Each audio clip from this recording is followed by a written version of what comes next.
Hello students, good morning. EDD second की class है ये, जिसमें हमने कल पढ़ा था कि स्टार्टर इंडक्शन मोटर में क्यों यूज करते हैं, इंडक्शन मोटर के लिए स्टार्टर की आवश्यकता क्यों पड़ी। तो इंडक्शन मोटर के लिए स्टार्टर की आवश्यकता इसलिए पड़ी क्योंकि हम जब इंडक्शन मोटर को स्टार्ट करते हैं तो वो मोटर जो है फुल लोड का लगभग 5 से 8 गुना वोल्टेज ज़्यादा लेती है, जिसके कारण क्या होता है आपका जिसके कारण क्या होता है आपका करंट क्या होगा। जब ज़्यादा वोल्टेज लेगी तो हीट जनरेट होगी, ओवर करंट फ्लो होगा, और ओवर करंट फ्लो होने से रेजिस्टेंस जीरो हो जाता है। ओवर करंट फ्लो होता है, हीट जनरेट होती है, इंसुलेशन उसका डैमेज हो जाता है और बाइंडिंग कॉइल्स आपकी फूक जाती हैं। इसलिए हम स्टार्टर का यूज करते हैं। आज हम पढ़ेंगे कि इंडक्शन मोटर के लिए कौन कौन से हम स्टार्टर यूज करते हैं। Starter used with induction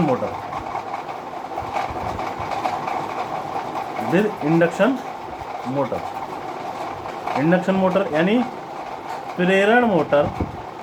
induction motor को हिंदी में कहते हैं प्रेरण मोटर के साथ यूज किए जाने वाले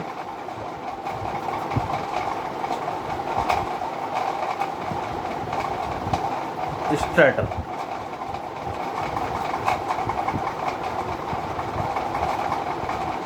तो इंडक्शन की मोटर के साथ मेनली मुख्य रूप से हमें 5 स्टार्टर यूज करते हैं, 5 टाइप के।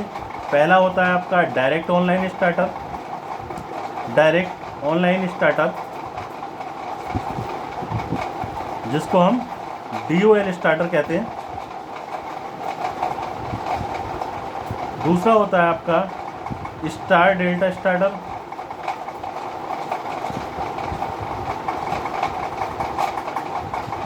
और थर्ड होता है आपका स्टेटर रेजिस्टेंस स्टार्टर।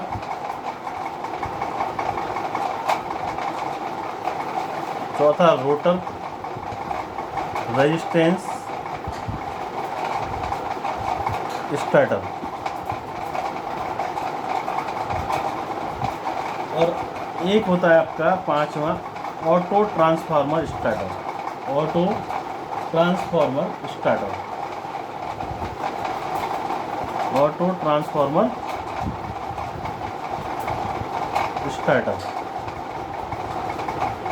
ये 5 टाइप के स्टार्टर होते हैं।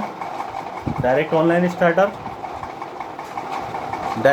स्टार्टर, दूसरा आपका star delta starter, stator resistance starter, rotor resistance starter, auto transformer starter. Rotor resistance starter हमें मुख्य रूप से स्लिप रिंग इंडक्शन मोटर के लिए यूज किया गया। मुख्यतः स्लिप रिंग इंडक्शन मोटर के लिए हम रोटर रेजिस्टेंस स्टार्टर यूज करते हैं। तो पहला पढ़ेंगे हम डायरेक्ट ऑनलाइन स्टार्टर।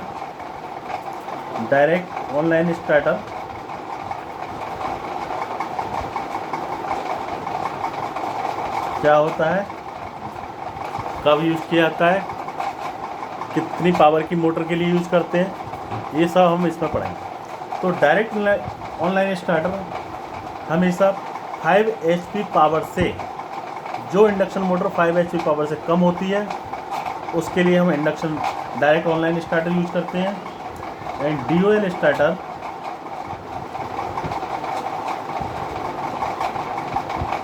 स्टार्टर का कम पावर वाली इंडक्शन मोटर के साथ यूज करते हैं। कम पावर वाली स्टार्टर के लिए यूज करते हैं, जैसे 5 HP से कम पावर वाली मोटर।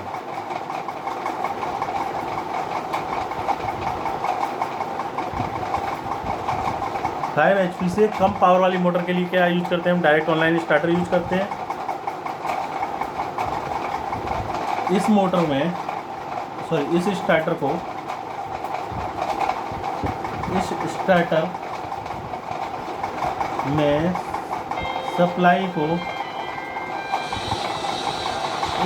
में सप्लाई को,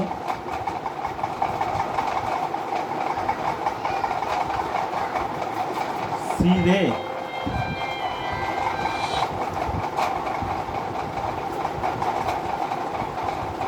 मोटर से जोड़ा जाता है। सीधे मोटर से जोड़ा जाता है।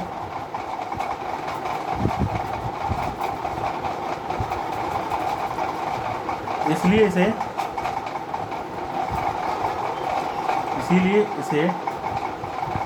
DOL and direct online starter कहते हैं।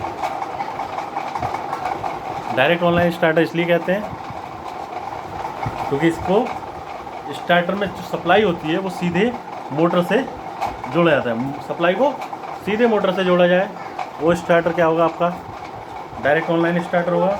5 HP से कम पावर वाली मोटर के लिए यूज़ करते हैं। अब इसके हम पार्ट्स पढ़ेंगे, क्या क्या पार्ट्स हैं इसमें। इसके निम्नलिखित पार्ट्स होते हैं। कौन कौन से पार्ट्स हैं इसमें? Number first, electromagnetic contractor. Electromagnetic contractor. Number second,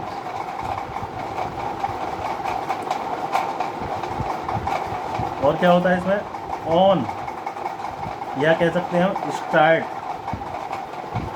push button. On या स्टार्ट पुश बटन। थर्ड होता है आपका ऑफ, या कह सकते हैं स्टॉप पुश बटन।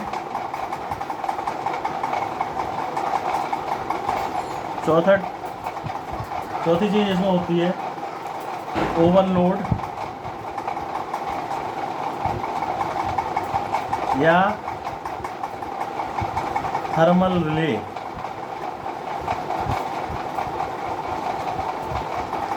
ये चार चीज़ें होती हैं। पहला इलेक्ट्रोमैग्नेटिक कॉन्टैक्टर लगा होता है इसमें। दूसरा ऑन है स्टार्ट पुश बटन, ऑफ है स्टॉप पुश बटन, ओवरलोड या थर्मल रिले। अब बात करते हैं इलेक्ट्रोमैग्नेटिक कॉन्टैक्टर क्या होता है। पहला पार्ट आ गया आपका इलेक्ट्रोमैग्नेटिक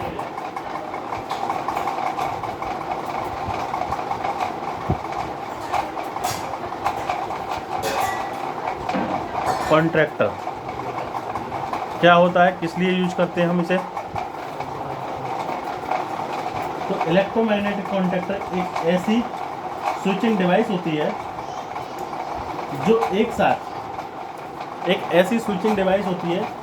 एक साथ कई इलेक्ट्रिकल सर्किट को ऑन ऑफ करती है। इसको नो वोल्ट कॉइल होती है। इसमें एक नो वोल्ट कॉइल होती है और NO तथा NC कॉन्टैक्ट होते हैं।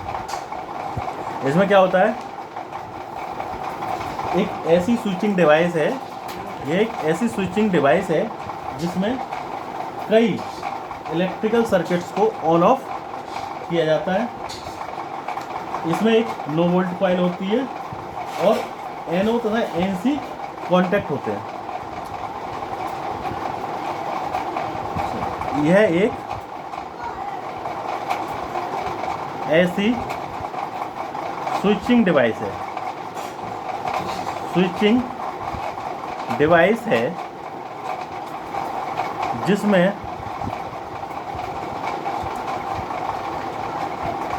यह एक ऐसी स्विचिंग डिवाइस है जिसमें एक साथ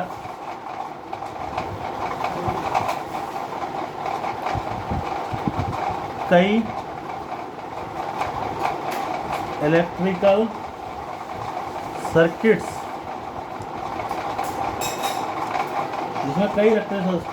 को ऑन या ऑफ किया जाता है। वो क्या कहता है, यह एक ऐसी स्विचिंग डिवाइस है जिसमें कई सारे इलेक्ट्रिकल सर्किट्स को ऑन ऑफ किया जाता है। इसमें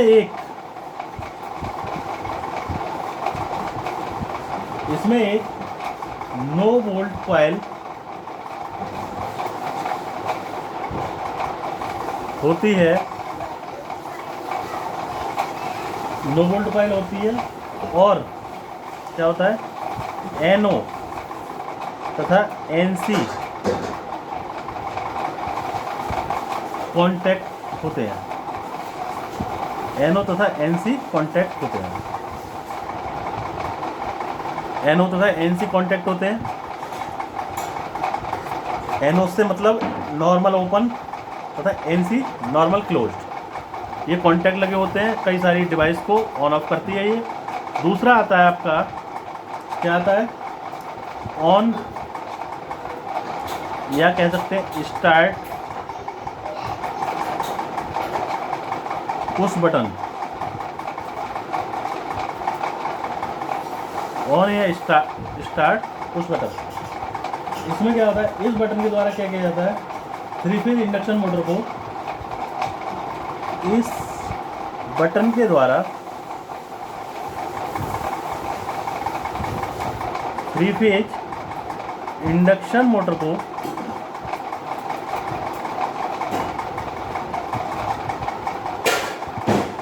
इस बटन के द्वारा 3 फेज इंडक्शन मोटर को स्टार्ट किया जाता है।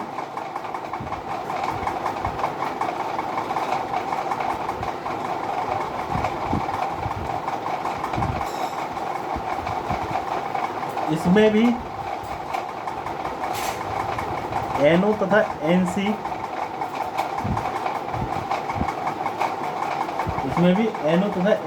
कॉन्टैक्ट लगे होते हैं।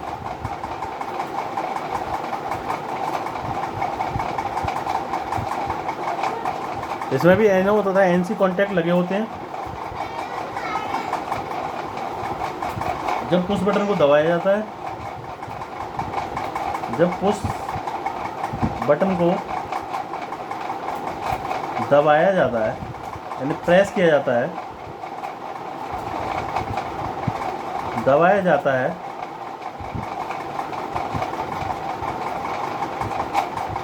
तो एनओ यानी नॉर्मल ओपन कॉन्टैक्ट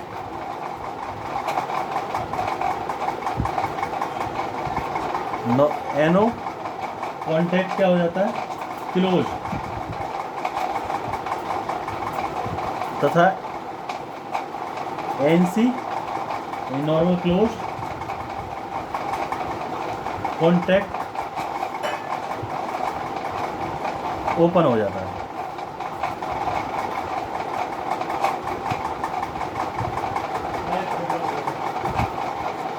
ऐसे ही हम थर्ड पढ़ेंगे। थर्ड है आपका ऑफ या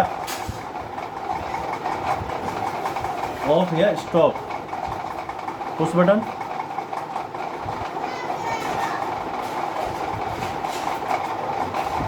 इसमें क्या करते हैं, इसमें भी हम सेम होता है। इसमें 3 फेज इंडक्शन मोटर को ऑफ किया जाता है। इसके द्वारा क्या किया जाता है, इसके द्वारा 3 फेज इंडक्शन मोटर को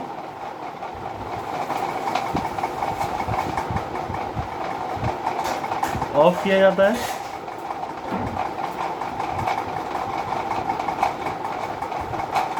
थ्री फेज इंडक्शन मोटर को ऑफ किया जाता है इसके द्वारा। जब इसे पुश किया जाता है, जब इसे हम प्रेस करते हैं, तो सप्लाई टर्मिनल के कॉन्टैक्ट क्या होता है, कट कर देता है। जब हम इसे प्रेस करते हैं तब सप्लाई कॉन्टैक्ट को यह कट कर देता है। सप्लाई कॉन्टैक्ट को कट कर देता है और मोटर रुक जाती है।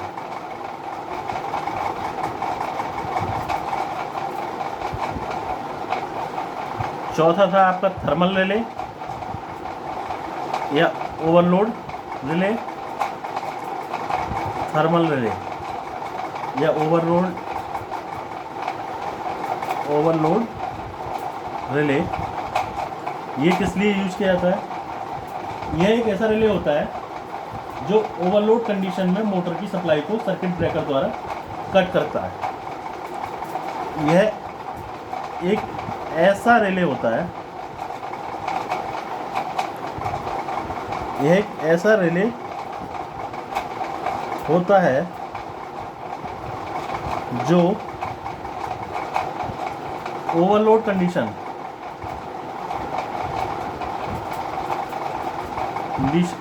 कंडीशन में मोटर की सप्लाई को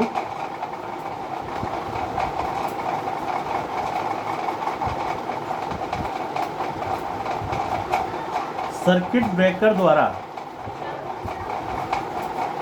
सर्किट ब्रेकर आपने SGB में पढ़ा होगा क्या होता है, सर्किट ब्रेकर द्वारा कट करके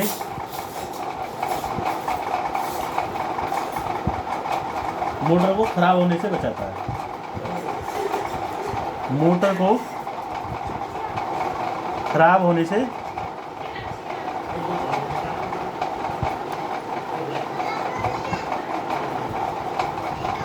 बचाता है। जब मोटर ओवरलोड होती है तो उसका टेम्परेचर एक्चुअली बढ़ जाता है। टेम्परेचर बढ़ जाता है तो थर्मल रिले क्या करेगा, उसे सेंस करेगा। थर्मल रिले सेंस करता है, थर्मल रिले सेंस करता है और सर्किट ब्रेकर को सिग्नल भेज देता है, हाँ भाई कट कर दो, ओवरलोड की कंडीशन है, तो ये कट कर देता है। तो ये हुआ आज का लेक्चर। आज हमने क्या क्या पढ़ा? डायरेक्ट ऑनलाइन स्टार्टर पढ़ा। इसका कल हम इसके चित्र दिखा के विवेचना करेंगे। Thank you class.